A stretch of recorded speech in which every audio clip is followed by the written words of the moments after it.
お嬢様。 Hello, my lords and ladies. Today I will be reviewing chapter 1056 of One Piece, Cross Guild.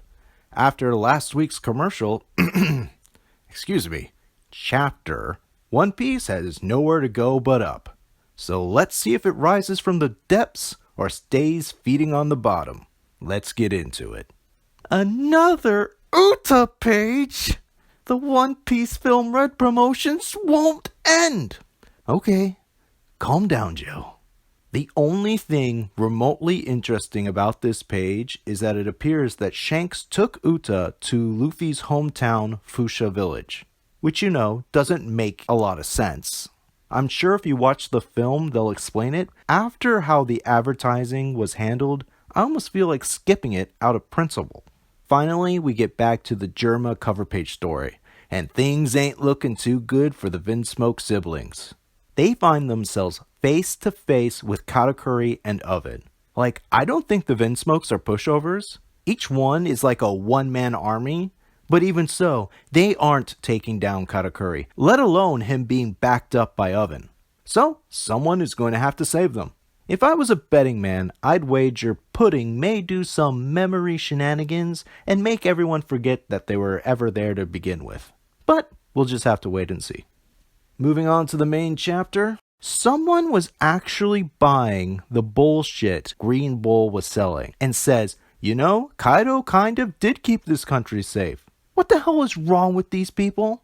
I don't think there was a single person outside maybe Doflamingo that would have been worse for this country than Kaido. So what, a few raiders here and there? Yeah, that sounds worse than your entire country's ecosystem getting polluted, having your citizens slowly starve to death or get enslaved.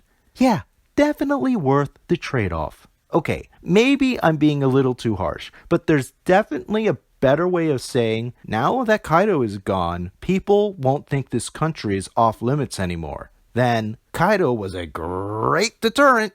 And then they go and give Momonosuke credit for chasing off Green Bull. What? Okay, let's assume for some reason they couldn't feel the Conqueror's Haki, which makes absolutely no sense because you don't need any special ability to feel Conqueror's Haki, and even the onlooking Straw Hats felt it.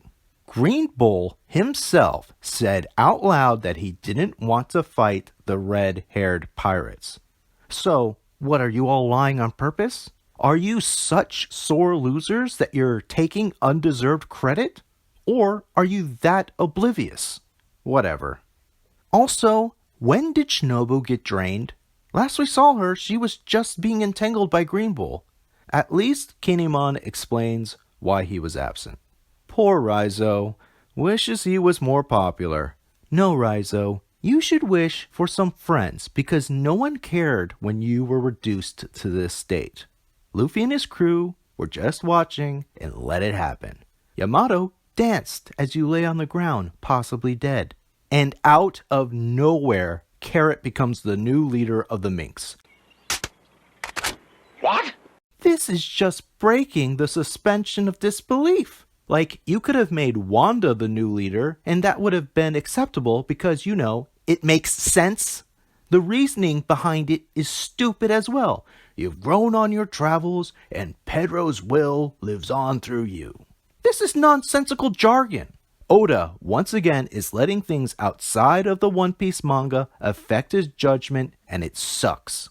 He's giving all the Carrot Simps a consolation prize. She's not joining the crew, but she's the new leader of the Minks. That's pretty cool, right, guys?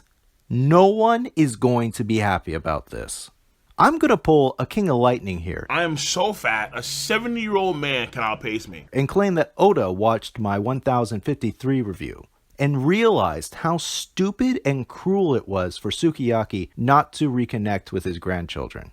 I can't get over Kawamatsu's reasoning that he knew something was off. You were wearing a mask. Really? That's it? Did no one know that Sukiyaki made one of Odin's swords? When he said, I made the Ame no Habakiri, that's when the retainers should have pieced it together. Not, oh, you were wearing a mask. that means you were no ordinary swordsmith. No, Kawamatsu, the fact that he made the Sandai Kitetsu and the Ame no Habakiri means that he's no ordinary swordsmith, because he's a master swordsmith. A master swordsmith who just made swords as a hobby. I still think that's lame. Luffy turns down the chance to get Pluton, which should shock literally no one. But man, I am disappointed. Like, we got the reveal of Pluton's location, but that's it. And that's all we're going to get this arc. We don't even get to see it. We've been teased about Pluton since Alabasta, and now all we get is its location. I was really hoping that it would be more plot relevant. Shinobu gets the biggest glow-up since Alvida, but more importantly, Caribou overhears the Pluton talk. Caribou now knows the location of 2 ancient weapons, and he's planning on informing someone about them. My guess is Blackbeard. At least I hope it's Blackbeard. I still want to see him use his Gura Gura abilities and break down the walls of Wano. That'd be pretty epic. Now, let's get to the good stuff. The Cross Guild. I guess my question to why Mihawk wasn't picked as an emperor has been answered. Because he's working for an emperor, along with my personal War of the Strongest MVP, Crocodile.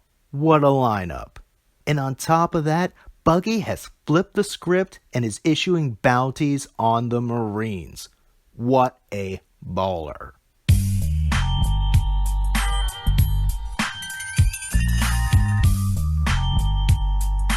And look at Luffy.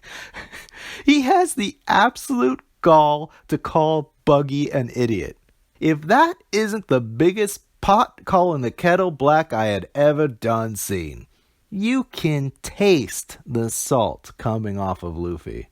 I'm sorry, Luffy. Not everyone is Destiny's chosen one with a god fruit. Some people have to use their wits and cunning to make it in this world. In all seriousness, Buggy is unironically the best thing in One Piece right now. He's shaking things up, he's keeping things interesting, he makes you want to know more. Law gives Kid a copy of the Road Poneglyph. Nice gesture, but it might as well be toilet paper because Robin is the only one capable of reading it. So Kid's next lead is someone marked by flames. I've seen some people speculate that this is Oroge with his flame tattoos. I thought it might be Sabo with his scar, but to be honest, it's probably a new character we have yet to see. And finally, we have Yamato once again claiming that she's going to live her life like Odin and join Luffy. Okay, I think it's about time for me to just start to accept the idea of Yamato joining the crew. Unless Oda is trolling, she's almost a shoo-in at this point. But if it has to happen, I need some classic Luffy wisdom. I want Luffy to tell her, I don't want Odin to join my crew. Odin is dead, and he's not coming back. He can't join my crew. How about you, Yamato? Do you want to live your own life and be free? Or do you want to continue to pretend and live in someone else's shadow? If you want to join, you can, but Odin cannot. Or at least something along those lines. Just do that, and I'll be something resembling happy. And this would be in character for Luffy to say. Luffy sometimes decides that he doesn't like people because of odd reasons. And I think that Yamato pretending to be someone she isn't means that she isn't true to herself, and thus Luffy wouldn't like her. I'm just hoping that old Luffy is somewhere inside of that new god Luffy. Anyway, I give this chapter 3 out of 5 stars. It could have been higher if it wasn't for that stupid carrot announcement. But 2 pages of Buggy can only carry this chapter so far. I really hope we get to see how the Cross Guild was formed. I'm looking forward to finally leaving Wano so we get to see what's been happening to the rest of the world. Make sure to hit that like and sub button if you agree. I'll see you in the world of tomorrow.